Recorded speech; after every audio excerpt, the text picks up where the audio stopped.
Hello friends, welcome to Dev academy. मैं हूं कुलदीप और आज की इस वीडियो में हम डिस्कस करेंगे नंबर, जो कि हमने पिछली वीडियो में आपको शुरू करवा दिया था, जिसमें हमने बाबर और अकबर को डिस्कस किया था और शेषा सूरी भी ऑलरेडी हम डिस्कस कर चुके हैं। तो आज की इस वीडियो में हम करेंगे देन जहांगीर। चलिए शुरू करते हैं। तो पहला क्वेश्चन हमारा, इबादत खाने का निर्माण किसने करवाया था? इबादत खाने का निर्माण किसने करवाया था? आपके ऑप्शंस हैं औरंगजेब, अकबर, अलाउद्दीन खिलजी या फिरोज तुगलक। तो यहाँ पर आपका सही आंसर होगा अकबर।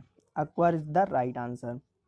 ये इबादत खाना, इसको बनाने का उद्देश्य क्या था यहाँ पर? तो इबादत खाने में धार्मिक चर्चाएं हुआ करती थी, धार्मिक चर्चाएं, और अकबर के शासनकाल के समय। और इस चर्चा के साथ साथ यहाँ पर विचार विमर्श भी किए जाते थे, जिनमें शामिल होते थे सैयद, शेख और उलेमा, और जिसकी अध्यक्षता करता था बादशाह। अध्यक्षता यहाँ की कौन करता था? बादशाह। चलिए नेक्स्ट देखते हैं क्वेश्चन। चलिए डिस्कस करते हैं नेक्स्ट क्वेश्चन। तो अगला प्रश्न है हमारा, सुलह-ए-कुल।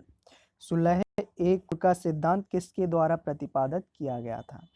आपके ऑप्शंस हैं निजामुद्दीन औलिया, अकबर, जुनैल आवेदीन या शेख नासरुद्दीन चिराग। तो यहाँ पर आपका सही आंसर हो जाएगा Akbar. Here Akbar is the right answer. और ये सुलह कुल होता है, इसका अर्थ क्या होता है? इसका अर्थ होता है शांतिपूर्ण का सिद्धांत भी कहा जाता है। सुलह कुल को शांतिपूर्ण का सिद्धांत भी कहा जाता है।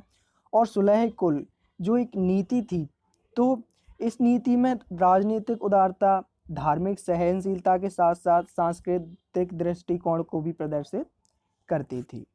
अब देखते हैं नेक्स्ट प्रश्न।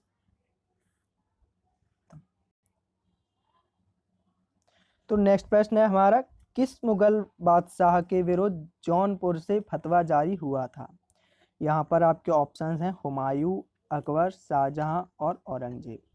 तो आंसर होगा आपका अकबर। अकबर जो था, उसके विरुद्ध जौनपुर से फतवा जारी किया गया था। और ये फतवा, जो धर्मगुरु थे जौनपुर के, उन्होंने सभी मुस्लिमों को अकबर के विरुद्ध विद्रोह करने के लिए फतवा जारी किया था। नेक्स्ट प्रश्न हमारा, निम्न में से किस मुगल सम्राट ने शिक्षा संबंधी सुधार किए थे? यहाँ पर आपके ऑप्शन है जहांगीर, शाहजहां, हुमायूं और अकबर। तो आपका आंसर हो जाएगा यहाँ पर अकबर। अकबर ने शिक्षा संबंधी सुधार किए थे। अब शिक्षा संबंधी सुधार के लिए यहाँ पर ना तो उसने कोई नीति चलाई थी ऐसी, और ना कोई योजना चलाई थी, तो यहाँ पर ऐसा डिस्कस करने के लिए कुछ है नहीं। तो आप देखते हैं नेक्स्ट प्रश्न। नेक्स्ट है जहांगीर महल स्थित है। यहाँ पर आपको 4 शहरों के नाम दिए गए हैं और आपको बताना है कि जहांगीर महल यहाँ पर कहाँ पर स्थित है। आपके ऑप्शन है दिल्ली, औरंगाबाद, आगरा या फिर लाहौर। तो यहाँ पर भी आपका सही आंसर हो जाता है आगरा। आगरा में जहांगीर महल स्थित है और ये आगरा के किले में है। आगरा के किले में है जहांगीर महल। अब इसको बनवाया किसने था? तो इसको अकबर के द्वारा बनवाया गया था। अकबर जो था, उसने अपने पुत्र जहांगीर के लिए जहांगीर महल बनवाया था। और ये प्रश्न मध्य प्रदेश के प्रीलिम्स एग्जाम 1990 में पूछा गया था। और मैं आपसे फिर कहता हूँ, यहाँ पर जितने भी प्रश्न होते हैं आपके लिए, वो सारे किसी ना किसी एग्जाम में पूछे हुए ही होते हैं, या फिर जो जितना भी आपको डिस्कस कराता हूँ उसका मतलब ये रहता है कि इससे संबंधित, या जो डिस्कशन रहता है उसी से संबंधित प्रश्न आपके आगामी परीक्षाओं में पूछे जा सकते हैं। तो आप देखते हैं नेक्स्ट प्रश्न। तो नेक्स्ट प्रश्न है हमारा, अकबर का मकबरा कहाँ पर स्थित है? आपके ऑप्शन है सिकंदरा, आगरा, औरंगाबाद या फिर फतेहपुर सीकरी। तो अकबर का मकबरा सिकंदरा में स्थित है। और ये अकबर का मकबरा बनवाया किसने था? तो इसको बनवाया था अकबर के पुत्र जहांगीर ने।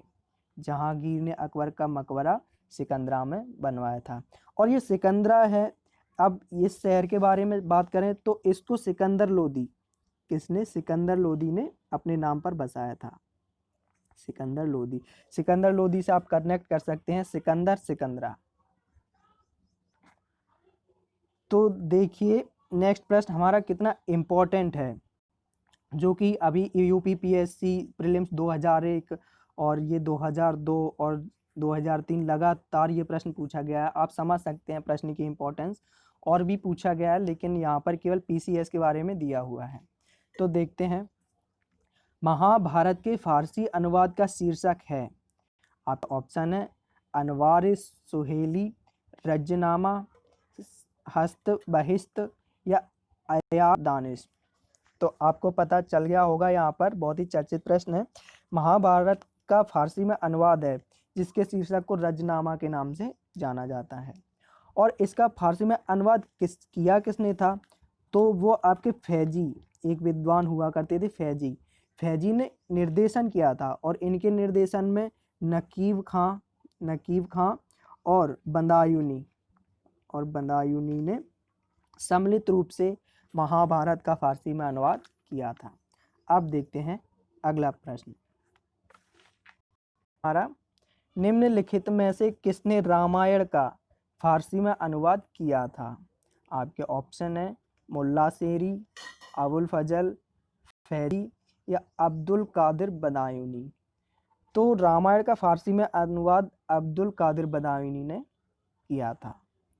नेक्स्ट प्रश्न, सम्राट अकबर के समय का प्रसिद्ध चित्रकार था। इनमें से आपको 4 ऑप्शन दिए हुए हैं। अब आपको बताना है कि अकबर के समय का प्रसिद्ध चित्रकार कौन था। आपके ऑप्शन है अबुल हसन, दसवंत, किशनदास या उस्ताद मंसूर। तो यहाँ पर आपका सही आंसर हो जाता है दसवंत, जो कि अकबर के समय का प्रसिद्ध चित्रकार था। और अकबर के समय एक हुआ करता था अबुल फजल। इस पर्सन ने आईने अकबरी एक पुस्तक लिखी है, वो आपको पिछले वीडियो में मैंने बताया था आईने अकबरी। इसने अपने आईने अकबरी में दसवंत की काफ़ी तारीफ की है, इसकी चित्रकारी की। आप देखते हैं नेक्स्ट प्रश्न, अकबर के दरबार में आने वाला पहला अंग्रेज व्यक्ति था। यहाँ पर कौन सा पहला अंग्रेज व्यक्ति था जो अकबर के दरबार में आया था। आपके ऑप्शन है Ralph Finch, sir Thomas Roe, John Hawkins या पीटर मुंडी। तो सही आंसर हो जाएगा Ralph Finch is the right answer. Ralph Finch था, ये एक व्यापारी था जो कि आगरा में आया था और ये अकबर के दरबार में पहली बार आया था 1583 से 51 में। दो अस्पा एवं सिंह अस्पा प्रथा किसने शुरू की थी। आपके ऑप्शन है अकबर, जहांगीर, शाहजहां या औरंगजेब। क्या अकबर ने की थी यह प्रथा शुरू? नहीं, अकबर गलत है। यहाँ पर आपका सही आंसर होगा जहांगीर ने 2 अस्पा एवं सिंह अस्पा की प्रथा शुरू की। और इसके अंतर्गत बिना जात पद को बढ़ाए ही मनसबदारों को अधिक सेना रखनी पड़ती थी। बिना जात पद के बढ़ाए मनसबदारों को अधिक सेना रखनी पड़ती थी। अब देखते हैं अगला प्रश्न है, ईस्ट इंडिया कंपनी ने जहांगीर के दरबार में पहले निम्न में से किसे भेजा था। यहाँ पर ऑप्शन है सर थॉमस रो, वास्को डी गामा, हॉकिंस और जॉब चारनाक। तो सही आंसर है यहाँ पर हॉकिंस, जो कि ईस्ट इंडिया कंपनी ने जहांगीर के दरबार में भेजा था। और जो जेम्स प्रथम था, जो हॉकिंस ये जेम्स प्रथम का अंग्रेज राजदूत था और ये मुगल दरबार में उपस्थित होने वाला भी पहला अंग्रेज था। हॉकिंस 3 वर्ष तक भारत में रहा और जहांगीर ने इसे 400 का मनसब भी प्रदान किया था। अब देखते हैं अगला प्रश्न, निम्नलिखित मुगल बादशाहों में किसने अपनी आत्मकथा फारसी में लिखी। आपके ऑप्शन है बाबर, अकबर, जहांगीर और औरंगजेब। तो यहाँ पर सही आंसर हो जाएगा जहांगीर। जहांगीर ने अपनी आत्मकथा या अपनी ऑटोबायोग्राफी तुजुक ए जहांगीरी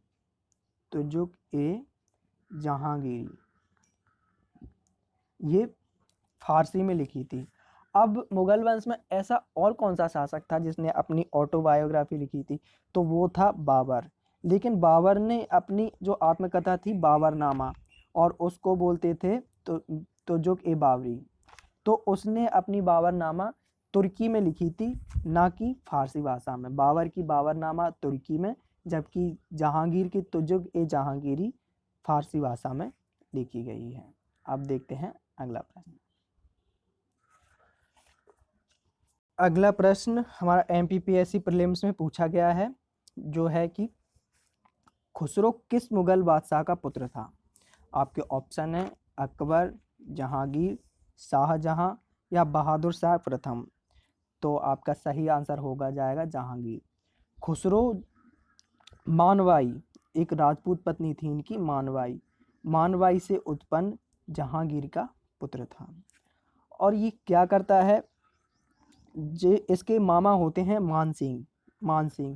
मानसिंह के बहकावे में आकर और मानसिंह सह से ये 1606 ईस्वी में अपने पिता जहांगीर के विरुद्ध विद्रोह कर देता है, जिससे क्रोधित होकर जहांगीर इसको आगरा के किले में डलवा देता है, आगरा के किले में कैद करवा देता है।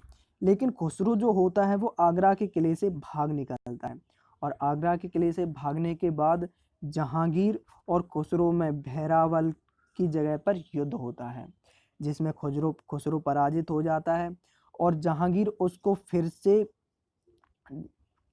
कैद करवा देता है और पकड़कर उसकी आंखें भी फुड़वा देता है। उसके बाद जहांगीर का एक पुत्र आता है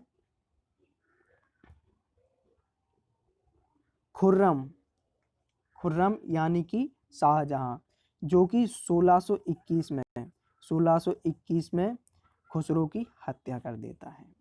अब देखते हैं अगला प्रश्न। एतमाद-दौला का मकबरा आगरा में किसने बनवाया था? एतमाद-दौला का मकबरा आगरा में किसने बनवाया था? आपके ऑप्शन है अकबर, जहांगीर, नूरजहां या शाहजहां। तो आपके आंसर है यहाँ पर नूरजहां ने एतमाद-दौला का मकबरा आगरा में बनवाया था। और नूरजहां के पिता होते हैं मिर्जा गियास बेग, जिनकी याद में नूरजहां एतमाद-दौला का मकबरा बनवाती हैं। तो ये था हमारा आज की सीरीज का लास्ट प्रश्न। अगर आपको हमारा वीडियो अच्छा लगा तो चैनल को सब्सक्राइब कीजिए, वीडियो को लाइक कीजिए, शेयर कीजिए, एंड आपको जो भी डाउट रहते हैं उनको आप कमेंट कीजिए। Thank you.